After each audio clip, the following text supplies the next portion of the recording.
bom dia, boa tarde, boa noite for you, people around the world. It's me, Danielle Keller, and you are now starting a new episode of the Hoteliers by K podcast. Let's do it.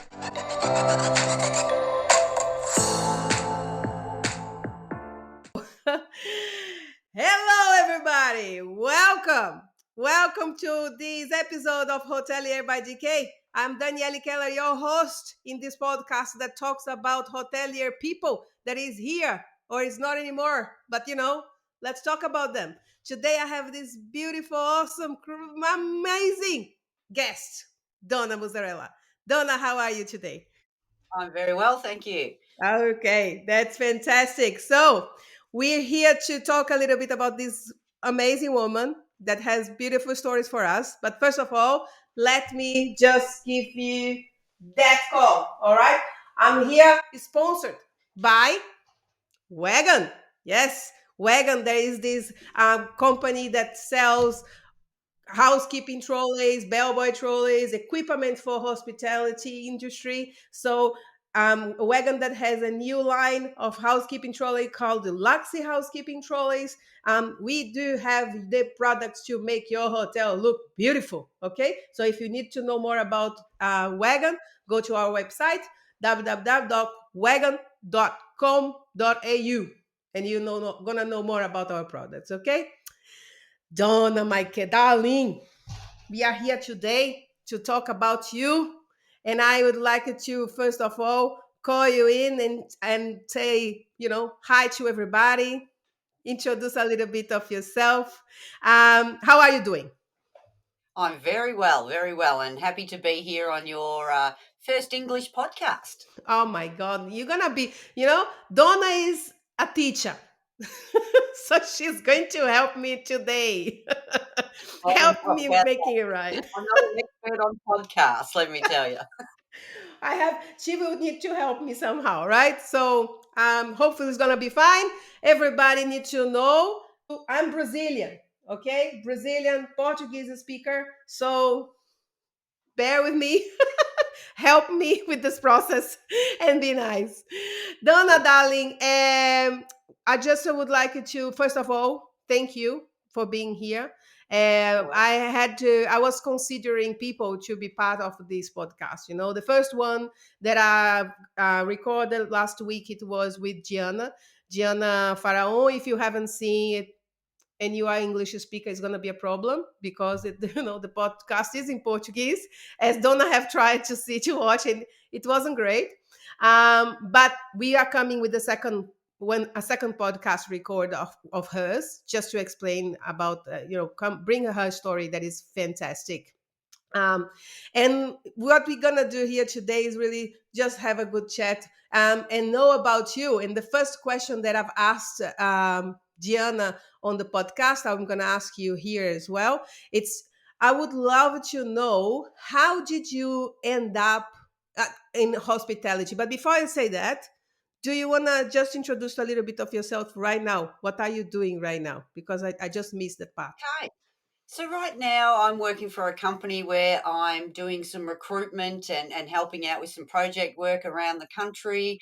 Um, and, it's a difficult time for recruitment. So I'm sort of spending the majority of my time doing that. But certainly I've had a bit of a journey along the way, which I'm sure we're going to talk about during this podcast, to how I've got to this part where I am right now. But I've been in hospitality pretty much all my life. So I've had very many varied different roles along the way, and certainly looking forward to sharing my story with you all during this podcast.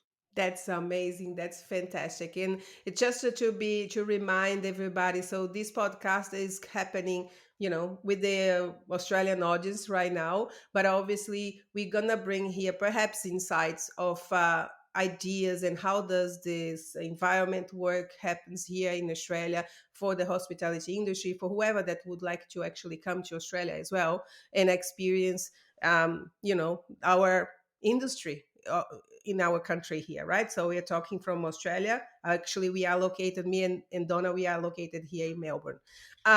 So that's fantastic.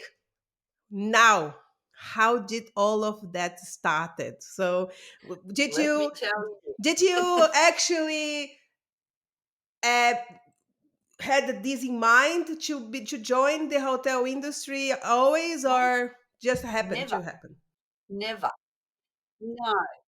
When I was growing up, my parents owned small country hotels and motels. So I grew up in that hospitality environment. And we're talking country, country. I was there in the kitchen with my mum cutting the cabana and cheese to put out in the bar on the Friday night and, delivering room service breakfast through the little holes in the room doors and in little country motels. So Okay. that's how I sort of got into hospitality because my parents were, but it wasn't something that I thought was going to be a career. I I was fairly set on going to work with people with disabilities, and I right up until high school, the end of high school, that was my plan. And Okay. then we moved from a little country town in Shepparton back to Ballarat, actually, where my parents still live. Mm. And I sort of decided when I was about 17, I need to go to the big smoke. I need to move to the city. That's where Right. the life is for me. So Yeah. I packed my bags and I said to my mum, "I'm moving to the city." And oh, Donna, it's so far away, but it's not. It's an hour and a half. Yes, Um, come on. and I needed If it was São Paulo, 1 hour and a half is to move from one state, from one neighborhood to the other. You know what I mean? So exactly, yeah. exactly. But Uh, the first child to leave home and move oh, away, and so um, it was. I thought I was good. I thought I was great, and I was moving to the big smoke, and I was ready for the life of excitement. I come down. I got myself a flat, and I needed a job. I needed a job, and I ended up going to work in a hotel um, oh yeah. as a room attendant. And that's how it all started. And I started doing room attending and turn down. And I slowly moved up the ranks. I become a supervisor, then I become a housekeeping manager. I became an operations manager. I ended up at a very large complex where I oversaw three large hotels and 500 staff. And so the journey started from just getting a job to survive and pay the bills to something that I just loved. I just love hospitality. I have left a couple of times and did a few things. I worked in a bank for a little while. I went and worked in a business that sold gold, but I missed the hospitality. I missed everything about hospitality, and I People. went back Miss and you probably miss the people because I missed the whole thing. I just love the hospitality field, and I I always went back and I stayed. After the second time I left and come back, I just stayed in hospitality, and I just did different things, and all hospitality related, and pretty much all housekeeping related as well. So I've always been in that housekeeping sector of hospitality, Mm, mm, and it's an area that I just love, and I'm very passionate about that area, and mm. feel that um, you know it's a career path for people, and people don't understand that. People don't get the point that you can start being a room attendant, but there is a career path to get to where you want to be and become a manager. And Yeah. managing a housekeeping department is a big job. You're Mm. managing people, you're managing quality, you're managing time, productivity. There's a lot of things involved The in being a manager finance. in that department, and if you're like me and you love that go, go, go and always under the pump, that's the place to be. That's the place to be. That's fantastic. Yeah. Yeah, Yeah. yeah. And let me ask you that. So let's go back to the beginning, right? So Yep, you started around 17 years old. You were yep, 17, 18 that yep, you started in yep, housekeeping. yep, Correct. was So how long did you what was the time between the moment that you became a housekeeper and the time that you actually became a supervisor? So how long it took for you to for this I transaction? was probably a room attendant for I would say about 2 years before I sort of expressed an interest in supervision. Mm, I was new into that field. I wanted to learn. I was young, so I was going out all the time, and wasn't that focused on my career. I was more focused on going out, having a good time, and mm, um, of then course. I sort of The come to age. that. It's about the age. It's about the Yeah, age. that's That's right. the And then age. I come to the Yeah. realization, Donna, you can't be going out all the time. You've got to settle yourself down, and you've got to, have some vision in your life. So I decided that I'd put an expression in that I was interested in becoming a supervisor and taking that next step, and that's what I did. And I was lucky enough to be given an opportunity to do that. Um, and then very quickly And, after and that, let me just ask you, what was your first hotel that you worked? Was it a it was brand hotel, or it was a sorry. was it a brand hotel, like from a chain hotel, or was It it an was. It was independent? a chain hotel. Yeah. Before I left Ballarat, I worked in quite a large hotel, which was the Craig's Royal Hotel in Ballarat, which is a big old hotel there. Mm, And I sort of wasn't in housekeeping. Obviously, I was more working in the bar and mm, waitressing and those sort of things. But yep. um, I when I come to Melbourne, I started in that housekeeping sector, and I I was lucky enough to get a supervision job. I'd moved hotels, got a supervision job, and just by chance, the housekeeping manager left about 8 months after I'd started being a supervisor, and I was offered Mm, that role. And it was a smaller hotel, um, mm, and so I thought about it and thought, you know what, I'm going to give it a shot. And I mm, did, and I loved it. As I said, it was quite a small hotel, not quite a large team, and they were people I worked with, so I felt very comfortable there, and I felt that those people would support me, which they did 100%. And mm, and then from there, I sort of stayed at that property for quite a while, and then I moved to something a little bit bigger, and then something a mm. little bit bigger, still in the housekeeping manager role. Mm, Um, and then, I just thought, this is it. This is what I want to do. This is my mm, life. And I started networking with other people and joined associations and mm. got to know other housekeepers around, which I still know to this day. Who some are still in the industry and some aren't.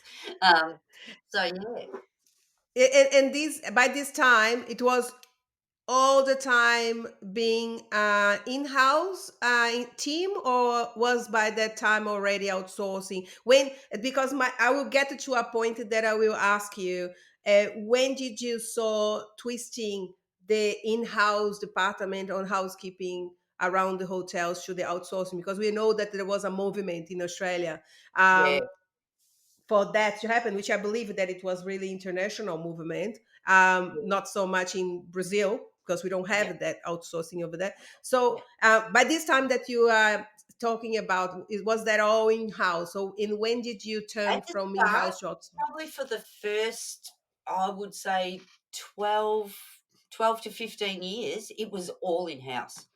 No one had Okay. heard about sourcing back in those days. It was all Mm, in-house. You'd employ your own mm, people, you'd manage your own team. And then I come across outsourcing. I moved out of hotels and I went to a private club that had about what time it was that? Sorry, about Oh, when? probably about 12 years after I'd sort of got into housekeeping and was an exec at several different sites. I decided to try a different avenue of hospitality, and I went to a club that actually had lodgings and had international guests come and stay. Again, very small, but I was what they called a Mm, house manager. So I looked after all the public areas and those sort of things as yep, well. It was quite big, yep. but also looked after the rooms that they had there as well. And I did Mm-hmm. that for about 2 years, and then I thought I need to get back into hotels. This is a bit slow and boring for me. I Yeah. need more action. And look, it was a good part of my life because I had a young child and the hours suited and the job suited. But once Yep. sort of the daughter got a little bit older, I was craving that rush, that pumping day that Yes. housekeeping brings to you. So I thought it's time to get back. It's time to get back into that hotel scene. Um, and I sent a job advertised and I applied, and that was my first introduction to outsourcing. I hadn't heard Okay. about it. I didn't know about it, About and which year? Which year are we talking about? oh, gee, I can't remember the year. It's so long ago. Um, Come on. oh, let Not me so think. long ago. It would be about 25 years ago now, I think. That'd be about that. 25 years, about Yeah, 2000s, about yeah, 2000s. Yeah, yeah, yeah, yeah, just 2000s. All before right. 2000. It would have been just before 2000. So, yeah, so that was sort of my first introduction, and I left that interview thinking to myself, "Oh, this is a gamble. This is a risk," um, Mm. and I didn't know if it was the right thing, and Why and did you I felt? Why did you felt like a gamble? Why did you I felt didn't that? because it wasn't known much about it, and it was new, and there weren't many properties doing it, and I'm thinking, "Am I just going to this company and it's gonna fail and it's not gonna work?" But it was the Yeah. actual opposite. Outsourcing really took off, and I Yeah. started in this company, and they had, I think, 8 properties, and, in the end, they had about 80, Wow. but I wasn't didn't know that's the way it was gonna be at the time. I just thought, "You know what? Let's see how we go." And it got me Mm. back into the hotels, and I went back into hotels and was a housekeeping manager at some of those, and then I moved into an operations manager role where I oversaw a group of hotels for that company, that outsourced company. So they had housekeeping managers in there, and I mentored those people and helped them get through their Ah. days and did those sort of things, and I loved it. Yeah, that's what I want to get to. Yeah, One quick question for you. One quick question yeah, for you, uh, because came up in our conversation. In the other episode about coaching. You yeah, know, and in Brazil, once we're talking about an executive housekeeper, and not only executive housekeeper, it's about the entire chain.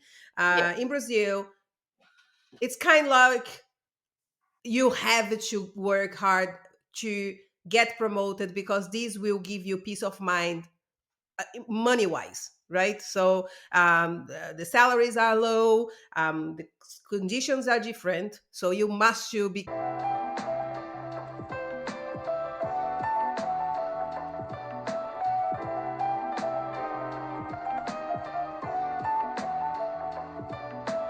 Now let me tell you, I will tell you something else. Technology kills me, man. Kills me. Mate, oh my god, this thing already stopped twice. What is the name? Zencaster. No good. I'm upset with you guys. I am upset with you guys. Hopefully it's not gonna happen again. Go on, Dons. Tell me now. Come back telling a Okay, I story. think we're up to the part where I become an ops manager, and Yes, please. we oversaw, you know, multiple sites that had housekeeping managers in there, and I started that mentoring phase of my career where I was able to guide younger people through their journey to become housekeeping managers and have goals and visions to where they wanted to go as well. And it's something I really enjoyed, and I found that I I found a new passion for teaching and mentoring and that type of thing. And I'd been around for a while by that stage. I wasn't a new kid on the block, and I've sort of been in the trenches, so I knew how it all worked. And I was able to share my experiences with people that were fairly new in the industry, fairly new to outsourcing as well. Uh, Mm, and when I look back now, it was a very good move for me because outsourcing exploded in Australia, and of course. there were many, many properties, more properties probably outsourced than there were in house at that time. And Mm, I was very lucky to start with a company that was quite new in the industry, and they built hmm quite a large outsourcing company. And then I seen mm. others come along, and there was competition, and it become what it is today. There's lots of companies out there now. So There's a place for everybody. But I think that from the moment that you moved from in-house to outsourcing, um, how many years were you working? What was your history on in-house house hotel industry by it would have then? been at that stage. It would have been about 20, about 15 to 16 years I was in house. 15 to 16 years. Yeah, So what I like alluding to that, yeah. right? Because you worked in chains, correct? So any specific chain like a Hilton or Accor, I've or wasn't worked it? in a large variety of different hotel chains. So I started at the Parkview, which was a Park Royal at the time, which is Mm-hmm. now a Park View. But I started with Park Royal. I've worked at Holiday Inns. I've worked at Crowns. I've worked, so many Seaballs, Mirvac properties. Right. So a large variety of hotels I worked at in house. Mm-hmm. And any of those that you felt that, because we're talking, the topic, it would be also training, Yeah, right? Because one thing that from my experience, I deeply, I'm very happy that I had worked in chains like Accor with Softel, yeah. because we opened up the Softel Costa do Sauípe, and I was exploring that. If you haven't, if you don't speak Portuguese, you haven't watched the other one. I watched it, I couldn't understand it, but I watched it. Ah, that's it. So, but it will come. I would have a new record with Diana, because it's fantastic what our conversation, that what it was. But it were 3 years nearly in Sofitel, which with a pre-opening, full on training, training, training, training, and then we came to Hilton, another 8 years of embracement of training. It was overloading of training. So within this timing of in-house hotel industry, I was overloaded of trainings, which made me who I am, sort of who I was once I came to Australia Yeah, first. yeah, And the way that this happened in Brazil, it was like, okay, I'm preparing you, and then you prepare the next one coming. yeah, yeah, So my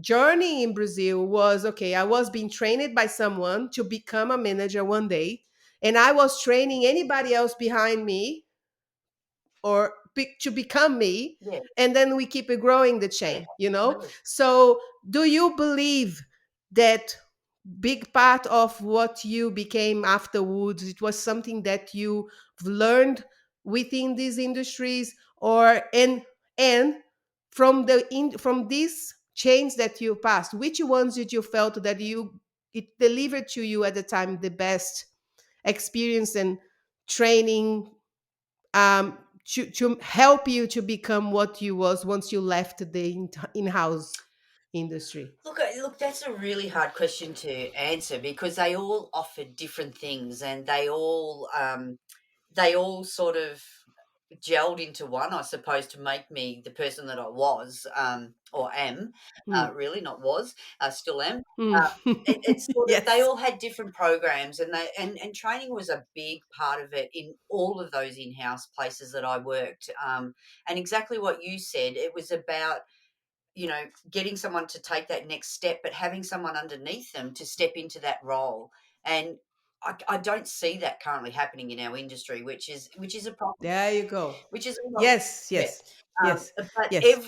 to answer your question, every chain that I worked for had great programs, and I learned different things in all of them. And I could, when I become a mentor, let's say, I use some of those things to teach people moving Yeah, forward how to get to where they want to be.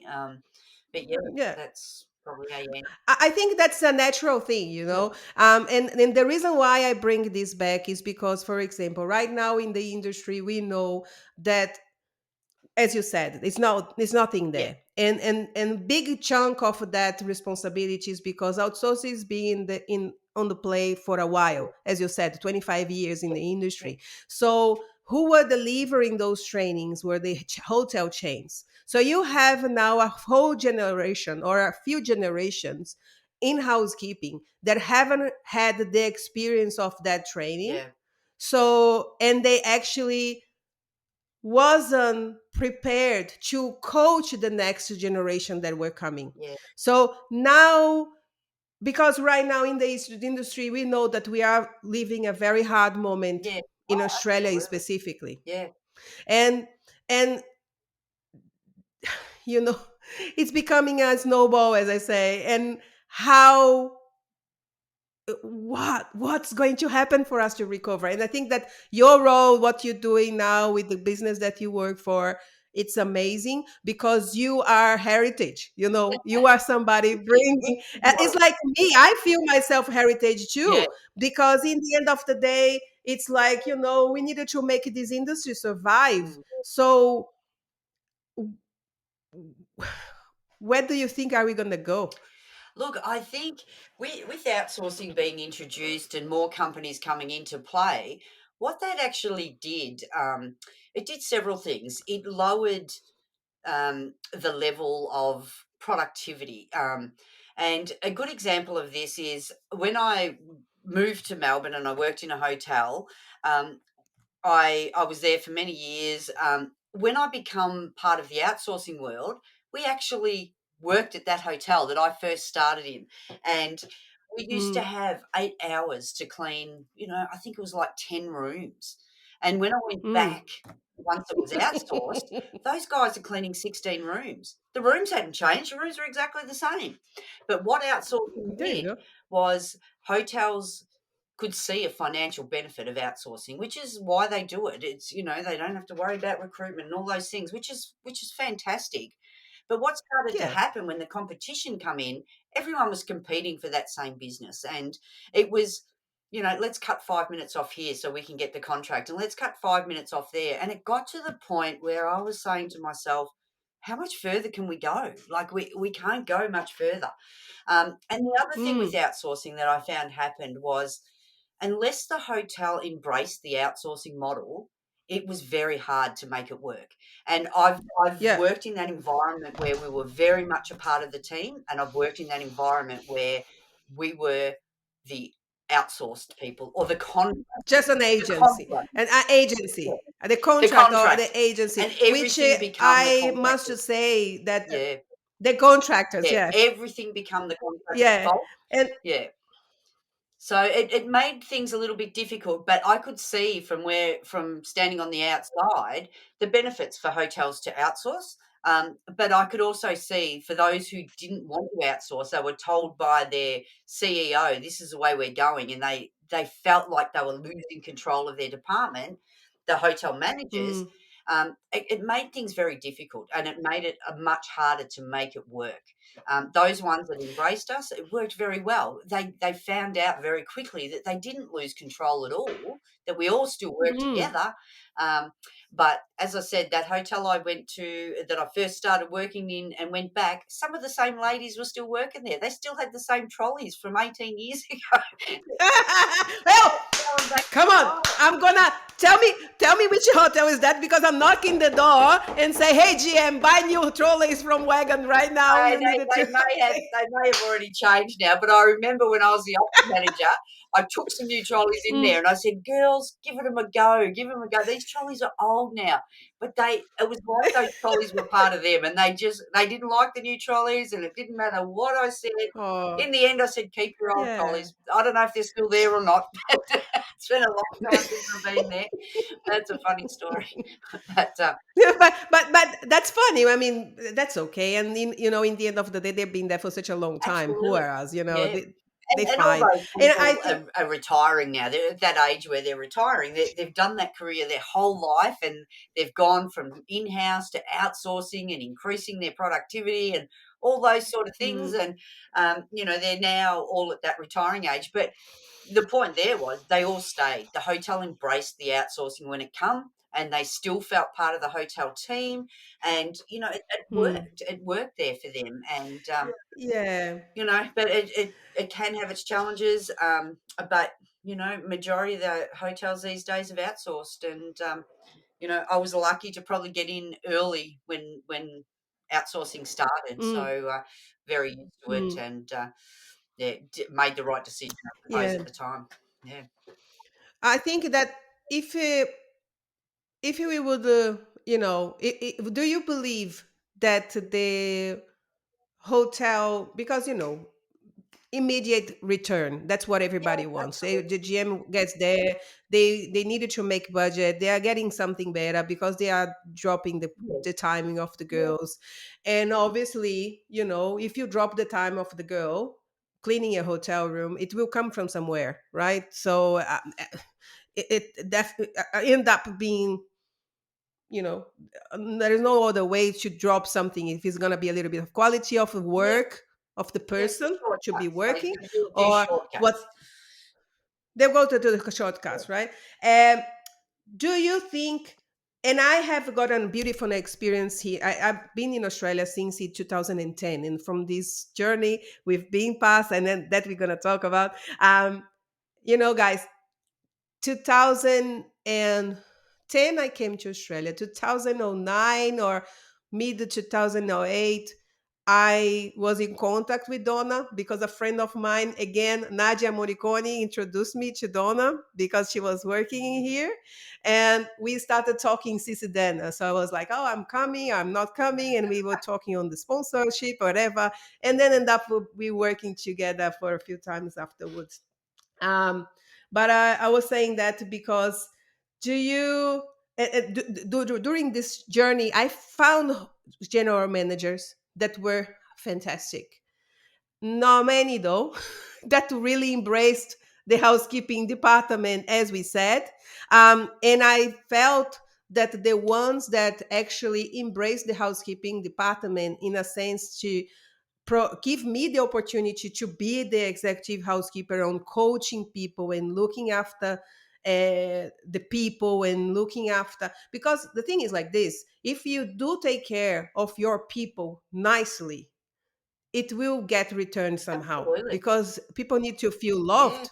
Nah? So Appreciated. if you Yeah. are treat it appreciated. So if you take care of your housekeeping team, rather than, despite if they are in house, they are outsourced, whatever, there's still people taking care of your hotel, and the closest that they're gonna be from the guests, because the guests are there with them, opening the doors and in the corridors, etc.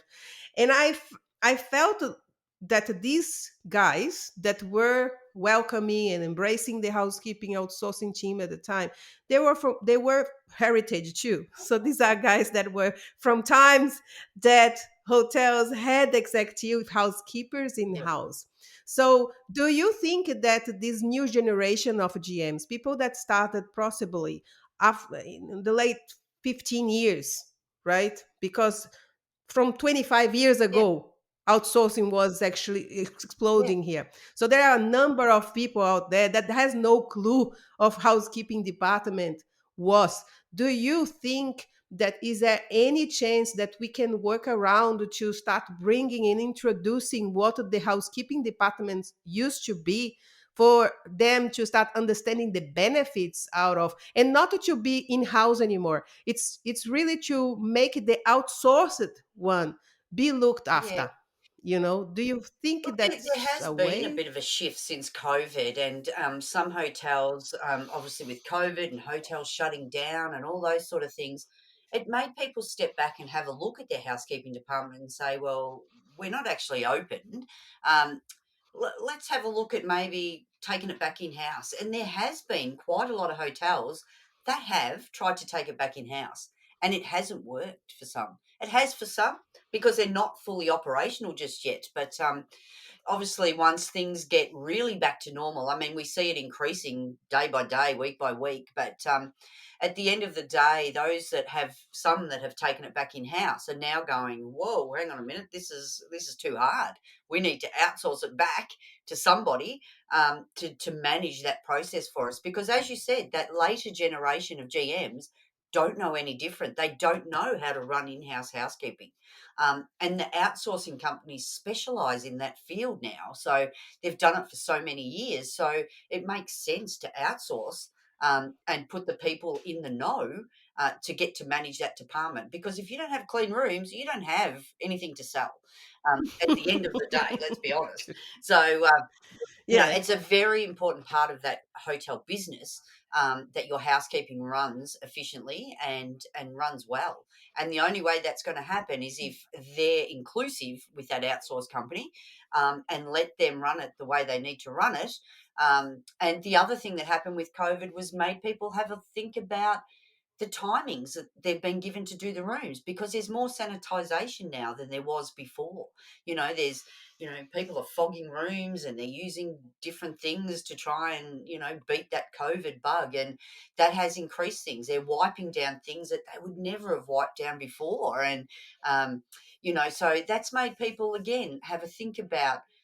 We've screwed it so much. I think we need to give some back, and I can see in some Mm, hotels, for instance, they're changing and they're giving more time for the housekeepers to be able to do those extra things that they now need to do since COVID has been around, which is a good thing in a way. that's So yeah, it gives more time, but the only way it eh, works successfully is if it's embraced, and you know those new generation of housekeeping managers really don't know any different than outsourcing um, these days.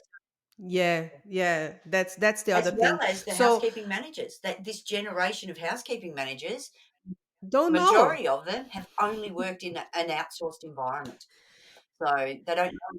And that's what that was my next question, next point, right? Because how valuable is your input right now for this generation? Because let's say you have a long years of work still ahead on the industry, but you leaving whenever you get retired, so there will be a generation that have no background training from this industry, and outsource is not going to No, go away. We no. know that, right? For the benefit, and as you said, people don't know yet. So wouldn't then be an opportunity out there right now for us to take us, once I tell us, because I've worked with outsourcing for my entire life in this Australia. Since I came, I could never leave this industry, but that's okay.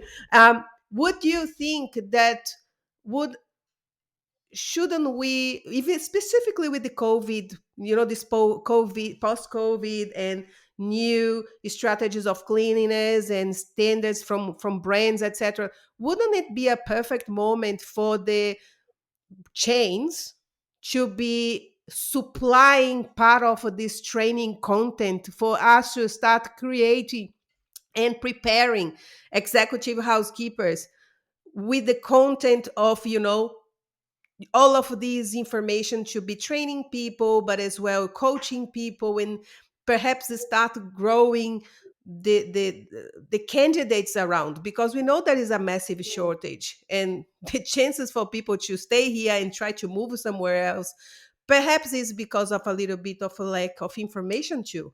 Would you think that Yeah, look, some that hotels would be a are thing? already doing that. They're sharing content. Obviously, there was a period of time where they had a lot of time to have a look at what's happening, and what they need to change to make people want to come back to their hotels. People were scared to travel. People were scared to catch COVID by staying in a hotel. So, hotels actually, chains of hotels went back and they changed policies and procedures, and they introduced more technology to make less contact and all those things. And I have seen those things being shared with the outsourcing company. It's not that they haven't been doing it. Um, I suppose to answer your question, should there be specific training? I suppose is what you're saying, more about like old school Yeah, sort of like, training programs. And mm, I suppose that comes down to financial. Who pays for that? Like, is it the outsource company? Is it the chain of hotel that wants it done a specific way? And I think that's a negotiation between the outsource company and the chain hotel, I suppose, how they manage that process. But you're definitely right. There needs to be a shift in the training, and how it's delivered, and what people are taught. And I suppose if I think about what's happening right now, around the country, not just here in Melbourne, but everywhere, is there's such a shortage of people, and people are being promoted into positions they're yeah. not ready for. They're not ready to manage a team, and that's no fault of theirs. They're going, we can't find Mm. anyone else. Let's step Joe Blow up here, who's a supervisor who has never managed a team of 50 people, and then housekeeping Mhm. people are special. They some can be quite demanding, some are, will do anything you ask them to do. And to be able to manage a large team successfully, you need to have those people management skills. And I see it when I go around all the time, um, that they don't have that skill set. And as you said before, if you Mm. treat your team properly and get them on side, it makes for a much more harmonious department. But if you're somebody that doesn't have the Mm. skill set to manage the people, it all goes downhill from there very, Mm. very fast. And I feel the lack of people I know. available, a lot of people left our industry when the hotels shut down. They got other jobs and then they thought, I'm not going back. And that they haven't come back. So we Absolutely. lost a huge gap of people that had experience, that had been in positions for a long time, and they haven't come back. And on the Mm. other side of the coin, we lost all our international students. And I don't think the industry was so weren't aware of how dependent we were on that workforce until they weren't there. And Mm. while everything was shut, Yeah. that was fine. But now it's opened up and those students aren't back. We are really struggling everywhere to fill those gaps, as Well, we know. Mm. it and the reality is not only about the day coming back, because now we have a backlog of Yeah, training really, because in the industry we always having yeah, yeah, in another coming out, two coming in, one coming out, or something like that, right? But for a certain moment, or a 2 years period of time, you don't have anybody yeah, coming. They are leaving because of obvious reasons. And now we are in a situation that we have these absurd, whoever is in housekeeping right now, they have a job. It doesn't really matter yeah, where am I going to work, because if I don't like the way that you yeah. talk to me, that's fine. I'm turning around. There's other three hotels looking for That's my exactly job right. right now. Exactly right. And And then this is bad for us, because in the end of the day, it gets hard even for us to start training, because if I don't like the way that you're talking to me, so it's not really that you're doing anything wrong. It's just because you're trying to yeah, you know capacitate that person to yeah, do the proper job. And I don't want to be lifting these, you know yeah, whatever.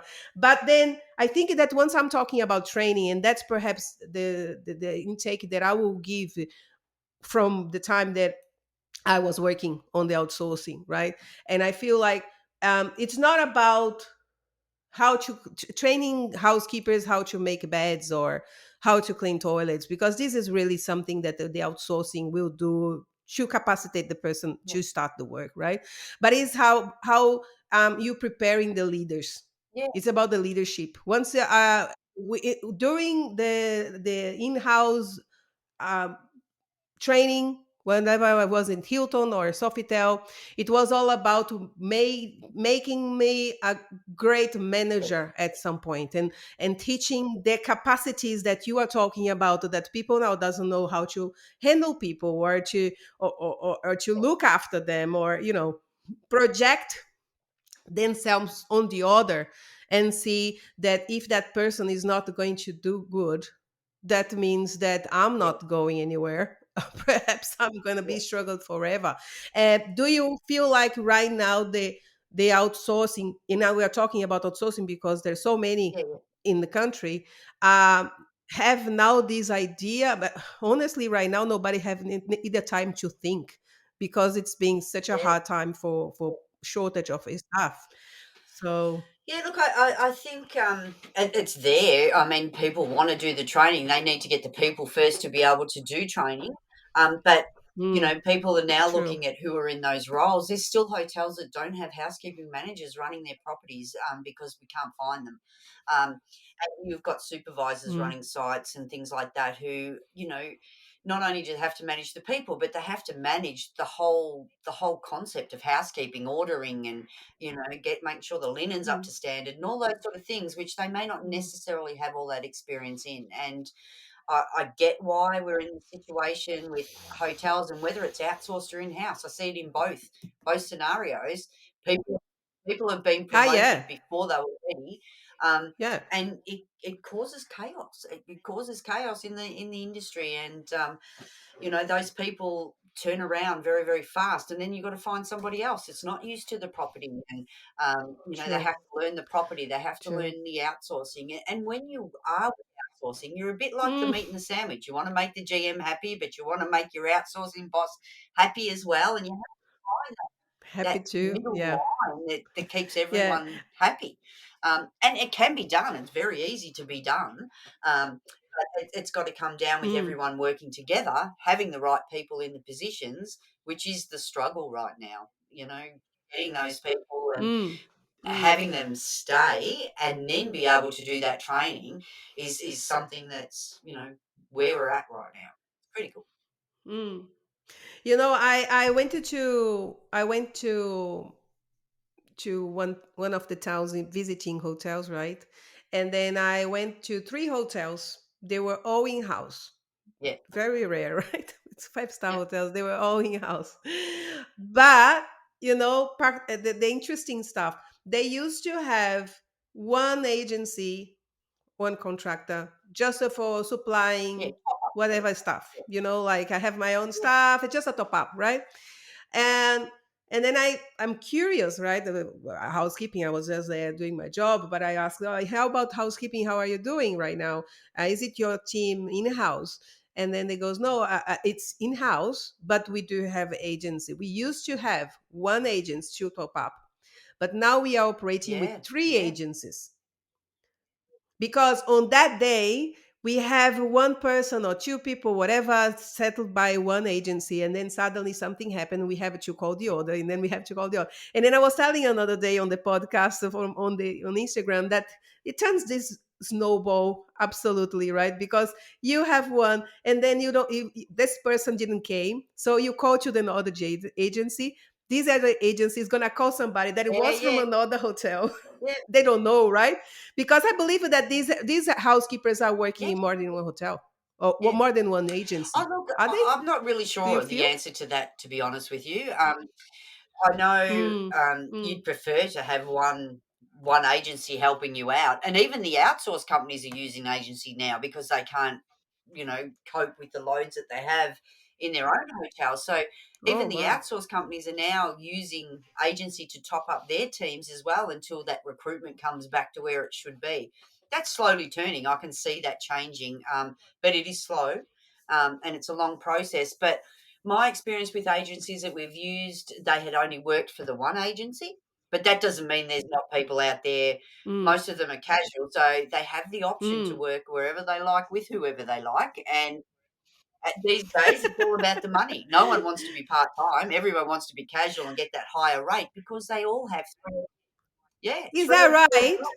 Is that right? Yeah, Everybody wants to be which casual. doesn't give any Oh stability to anyone, either in-house or outsourced, because those people can say, "No, I'm not yeah. taking that shift," because, that shift might be 6 hours, but the one down the road might be 8. So, that's having an effect as well, and it's the younger generation who are just after the Mm, money, and that they're willing to work hard, they're willing to work 7 days a week and long days and whatever, but they'll choose who's gonna give them the most. And so you can do your mm. roster, and the agency can do their roster, and you think you've got all these people, and next minute their other companies called them and said, hey, listen, I've got a 10-hour shift for you today, and they're going, can't make it, I'm sick, and they're all it's a very, very, very hard situation, but yeah, Very yeah, difficult. Very difficult. Well, but you know what? Let's not be we pessimistic. are, we We're are. getting there. I can It's see it's that. getting better.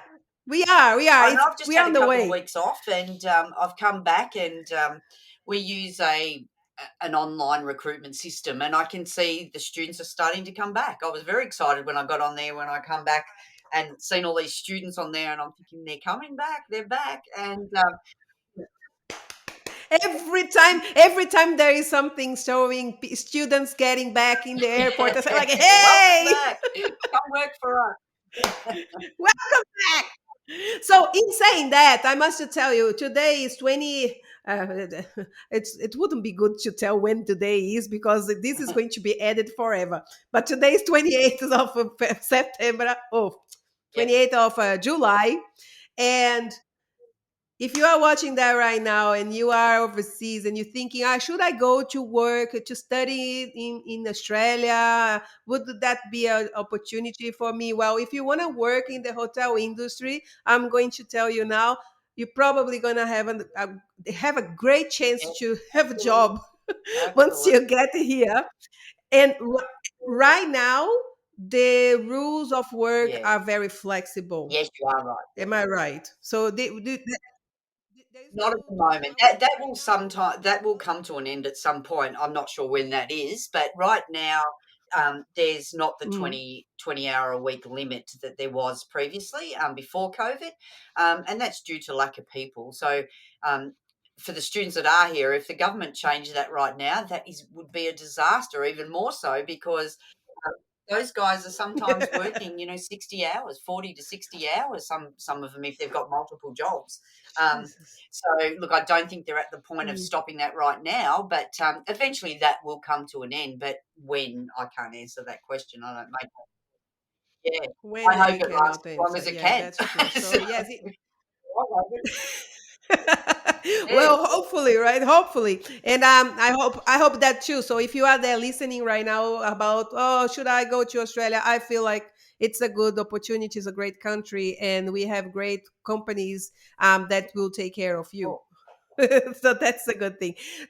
One thing that we didn't. So let's just step off a little bit on the outsourcing and all of this stuff. So I want to say that my dear Donna here is also my boss at Penn. So tell me about Penn a Oh, little my bit. whole Yeah. industry. So PEHN what is is an Penn? organisation, the Professional Executive Housekeepers Network. So it's an organisation for housekeeping managers to get together and socialize with other housekeeping managers and have a bit of fun, but also get to meet suppliers and see what's new in the industry and those type of things. And obviously, since COVID, we lost a lot of our cohorts, we lost a lot of our members, we lost a lot of our associate members. So suppliers lost some of their staff that used to be regular people at our pen um, nights and things that we used to do. So Penn's sort of been a little bit on the back burner because there's still hotels without execs, and I'm about to ramp up the whole relaunch of Penn in this last half of this year. And get in touch with the new people that are Mm, out there because it's another way for people to learn. There's some people that have been in the industry a long time mm, in Penn who have invaluable information that they can share with people, but it's also an opportunity for new ones to come and become part of a network because it is a very special network. Um, you know, I've made some amazing friends through the Penn Network, and the committee members that work along with me. We try and do things that are interesting for our members, but also educate them as we go along by meeting suppliers and seeing what the new trends are and all those sort of things as well as having a bit of fun. We have lots of fun at our Penn functions as mm. well. I would say a lot of fun. I would say a lot of fun. And let I your hair love the down and have fun. a good time with your colleagues from other industries, and it's a good way to network, and it's also a good way to um, find other paths in your career. And you might meet someone at one of those pen functions, and I know this has happened, and they go, we've got some opportunities in our hotel, and those people have taken those opportunities, and that was through the networking of pen as well. So, as I said, Mm, it's not much has mm. happened in the last 2 years with Penn because of everything that was going on and so many people leaving the industry. But it is now time Oh, for us to ramp yeah, that back up and get expected. that network back together. Um, and I've got some of my old Mm, members calling me all the time, going, "Donna, what's happening with Penn? When are we getting back?" It's happening. It's happening. We're about to have our AGM very soon. Um, Seeing who's on our mhm, committee and if we want new committee members, and we'll need some new committee members as well to help us mm, plan and work Penn moving forward. yeah. So, and obviously we would like to see some things happen for Housekeeping Week because that's what we're all about. Penn's housekeeping. So we often do trivia Yes, nights and things like that absolutely. during that special week, which is our week. I call it our week because it is. It's International Housekeeping Week, and we like to celebrate that not only in the hotels individually, but as a group of like-minded people. We like to celebrate and enjoy our successes along the way. So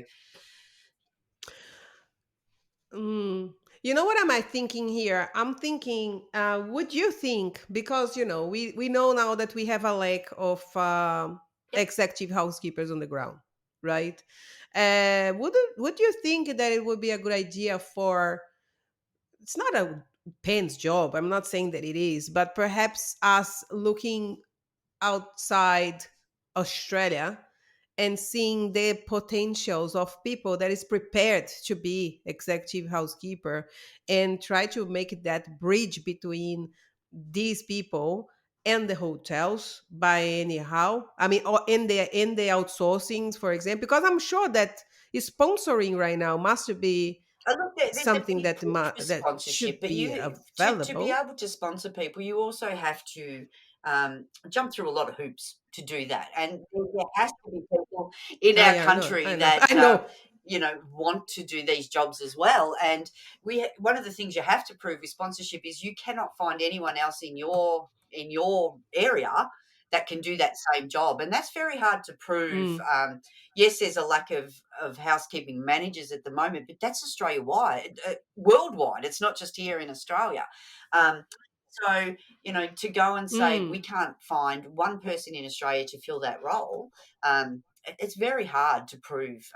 If it's very remote, and that's the way that you can sort of attract people and get people justify. Yeah, that's the word I'm looking Justify. for. Um, Mm, because mm, it's mm. hard to get.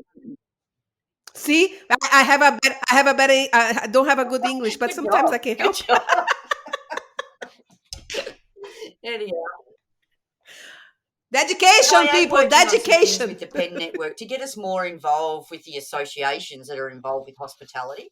And that's one of my big focuses for this next half of the year is Hmm. to have a bit more involvement with the accommodation associations and those sort of things to see how maybe PEHN can get involved in some of the things that they do and, offer some of our people up for training and sharing their knowledge of how things used to be and to get us back to where it needs to be. So there is some stuff going on in the background there that I won't go into too much detail here, but there's a lot of stuff going on, and I feel that PEN could be beneficial for many people around to to help Yeah, share knowledge and yeah. help them grow. I think that the biggest, perhaps the biggest opportunity that Ben has in this current scenario is coming back to the training part of the thing and perhaps promote um, these. How can I have the word in Portuguese? I don't have. Capacitação, it's very hard, but it's just preparing people for to manage the staff and to have this view of, because I was thinking these days, I guess that the biggest challenge I experienced once I came, um, it was that in back there my job was to oversee housekeeping department, Yeah, but coach people.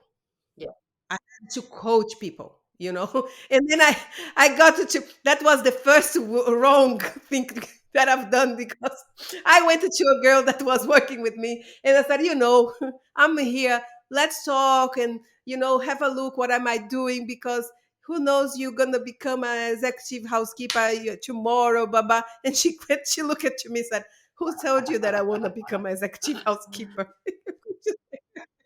She almost killed me at that moment, because I couldn't imagine anything apart yeah, from yeah, becoming a manager at the time from my growth. yeah, It's yeah. just the next step. And then I came back.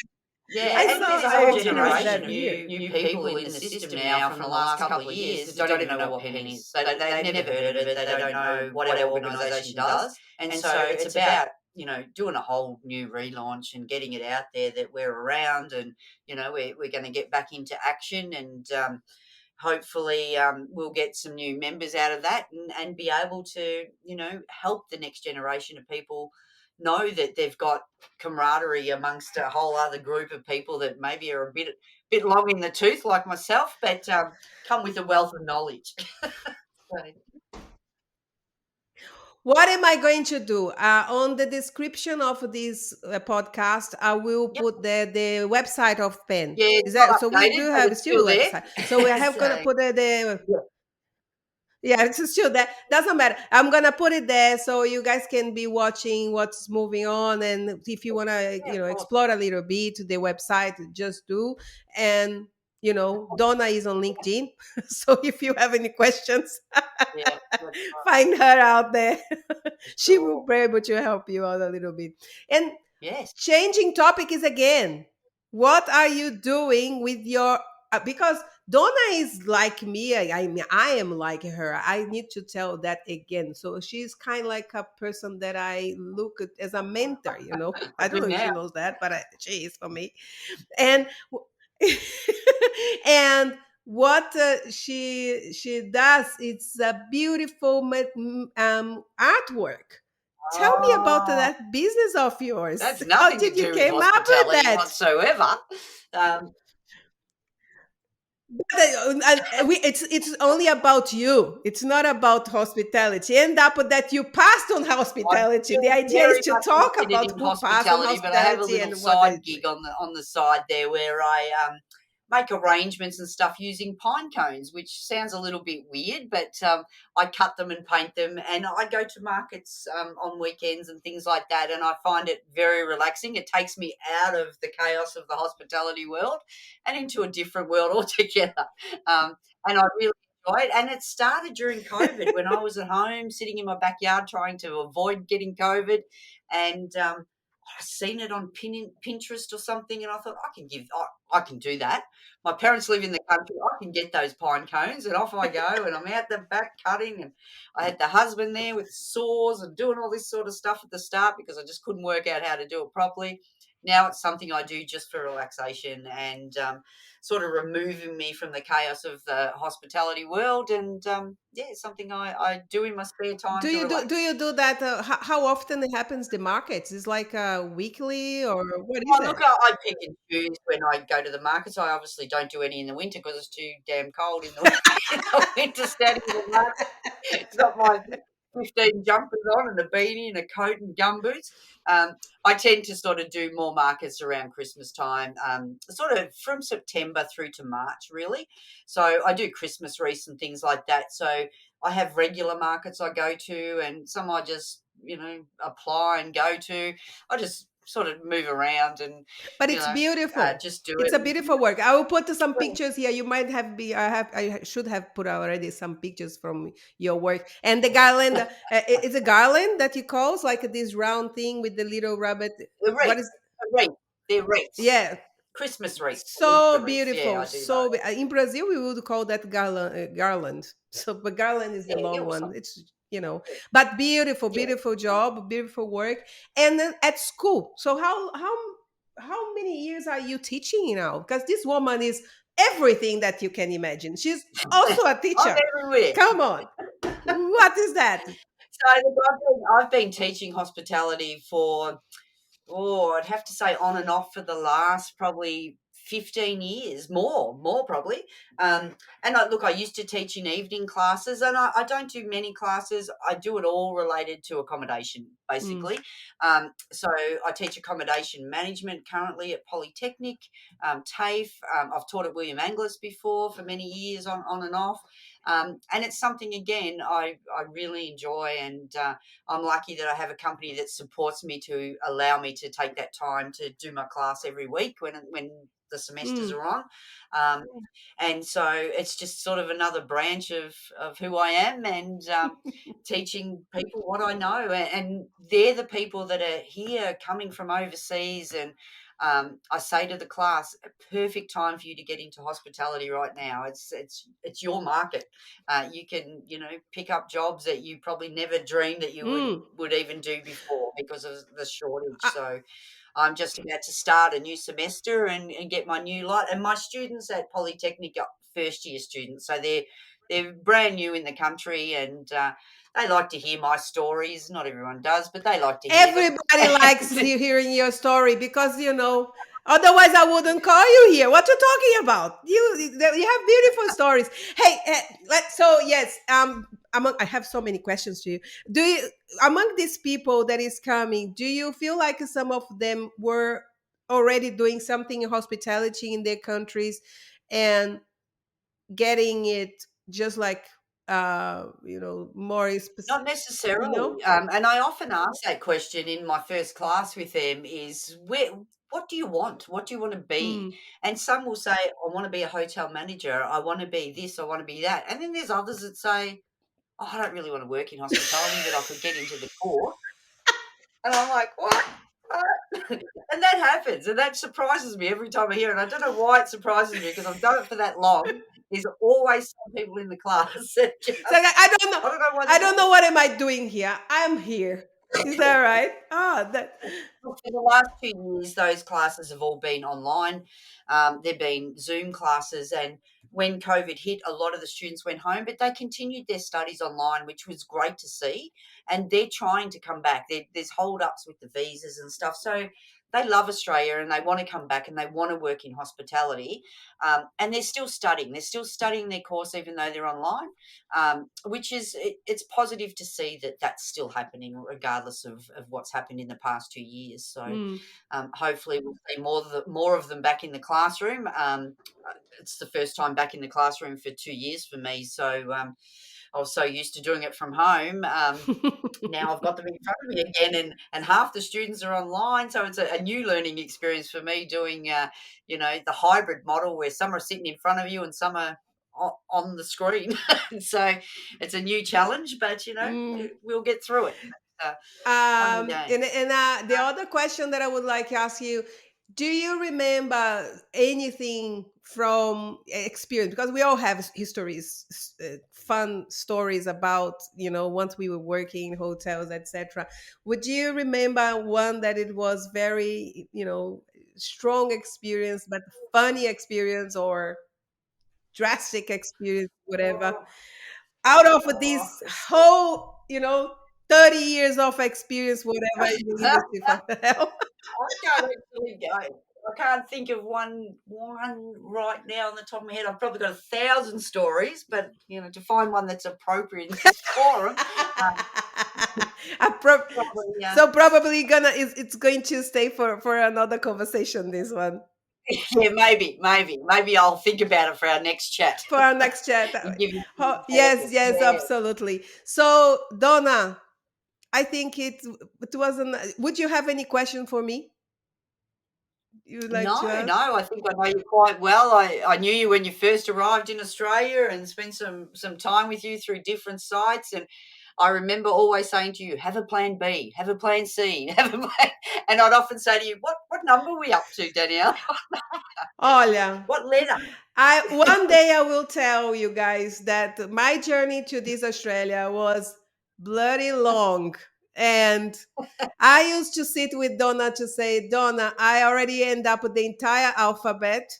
I needed to start a second one because the plan Z already left. We have it to keep going. Always had plans. You always had something new on the go, and Uh, I always remember that about you. You always were looking forward about, "What can I do next? What can I do next?" And I'm saying, "What plan? What's the plan now? What number?" And you used to or letter, and you used to go, "Double Z. I'm up to double Z." and we keep it going, right? They keep it going, and we Yep, have this one here, and then God knows where it's gonna get, and then we come another one. During the time that I was immigrating to Australia, there were challenges, and that's something that I always like telling. It's not a sweet dance for you to move to another country and get part of this culture. There is a massive challenge that you needed to be prepared, because it you come with your whole history of work and experience, and then you end up in a country that what you have to afford to offer, it's great, but not all there, because there's a lot of a different perspective of work in this country that you needed to learn. And that journey was a long journey, but in the end everything goes well. And the most important, I guess, is for you to be dedicated and be sure what do you want to get in the end. Because if you do know Mm. what you want to, when you get it to the end, although you're not sure that it's going to happen, but as long as you have this vision, already helps a lot in the process, Yeah, right? and it's okay to change your mind as well along the way. I've done that several times and thought, yeah, maybe it's time for a change. And then I go and do something else and go, no, I've got to go back. Got to go back. And it's okay to change your vision as you go along in life. And people are still changing their visions at my age. I'm quite settled where I am and happy with what I'm doing. But it doesn't mean in 5 years' time I won't say, you know what, let me do something different. Mm. And as you said before, I do quite a lot of different things right now, but I like to be busy, and it's all related, to what I do, and That's yeah, true. And if you have to look back in all your years of experience, because in this podcast, I you say, oh, the arts thing is not really a topic of hospitality, and I will interview here people that it's not really in the hotel industry anymore, but they had passed by, and what the experience was and why did they move. That's the yeah, thing, right? And you yeah. told that you left and you came back. But looking back to the all years of your experience, what would be your point, your recommendation for people based on your journey? So what would be this review for them? Do you feel like you came back to the hotel industry because, and that was what? Okay. I think you've got to be passionate to be in this industry, and you've got to have a love for it. Cleaning hotel rooms isn't glamorous by any stretch of the imagination. And people go, I want to work in the front desk because it's all glamorous, and I'm wearing a nice uniform and all this sort of stuff. But at the end of the day, the friendships that you form in the housekeeping world are lifelong friendships. The camaraderie that's amongst the teams. Is something that I don't see in a lot of other departments. It's usually a large team in housekeeping, and I think that's what I like the most. I like the variety of the people, and they're all nationalities, and it's a very diverse team in housekeeping, um, and I like hearing their stories, and I just love seeing them all work together, and it's something that I will miss whenever I leave the accommodation industry. And I love interviewing people and say, there is a career path in this housekeeping world. It's not just, you're not going to be cleaning rooms all forever if you have a passion to move forward.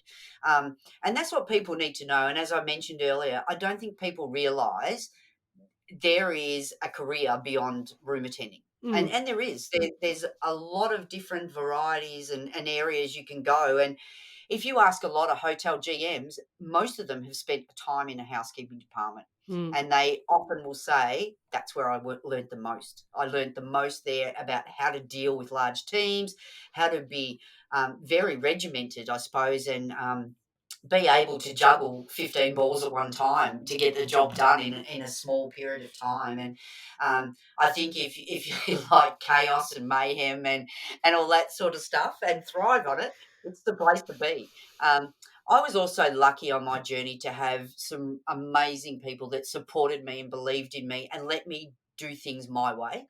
And I feel that sometimes you go to a company and it's very regimented and you have to do it their way and no way. But I was so lucky along my journey to have some fantastic owners of businesses and managers that let me be me. mm, And did I make mistakes? Absolutely. Did I say wrong things to people? Yes, mm. lots of times. Did I get the job of the Big job? time. Yeah. Yeah. Big time. But I felt I had their support. So no matter if I stuffed up and made a mistake, I knew that they would support me in those decisions. And I think it's really important in whatever career you are in that you have a supportive network around you that lets you be you. Of course, you've got to do your job and you've got to follow rules. I'm not saying I never followed the rules, but I am what I am, and what you see is what you get with me. And Mm, I was very lucky to let people be me, yeah, and not be something that I didn't want to be. So, yeah. and I think that's helped in my journey to stay in this industry so long because I had so many people that allowed me to do that. Mm. Um, because, if they didn't and I felt smothered, I probably wouldn't have stayed in that industry for Yeah, so long. that's absolutely right because Yeah, that's the other thing that I was telling on the podcast number one. It was uh, I cannot fit in a box. yeah, yeah, It's me, you know. yeah, So yeah, I will be trying to fit in, but then I'm a chubby. It's gonna be floating over, So I needed to have that space to move, and not yeah, saying again, not following the rules, but yeah, me being me is something that is extremely important to me, and yeah, I'm fortunate now to that I am working in a business that gives me the opportunity to be me and yeah, to bring all of the creativity that I can, and try to be innovating as much as yeah, I can. yeah, absolutely. Man, it was amazing to talk to you. You too. Really, it was delicious as I was expecting. A little bit drama on the beginning of this podcast to be sourcing this technology that's not good, Zencaster, you gonna listen from me. Oh my God, that was a headache, but it was lovely to have you here. This is the podcast number two, and the first in English, and it wouldn't be special if it wasn't with you because Thank you. you and I have to tell you that your name, it was something since the first moment that I was thinking about coming to Australia, because as I said, Nadia brought me you to my life, and you was there present in every single day. Once I was thinking of, tell me the truth, how hard it was for you to understand my English once I got here to Australia. To Ah, yes. Australia,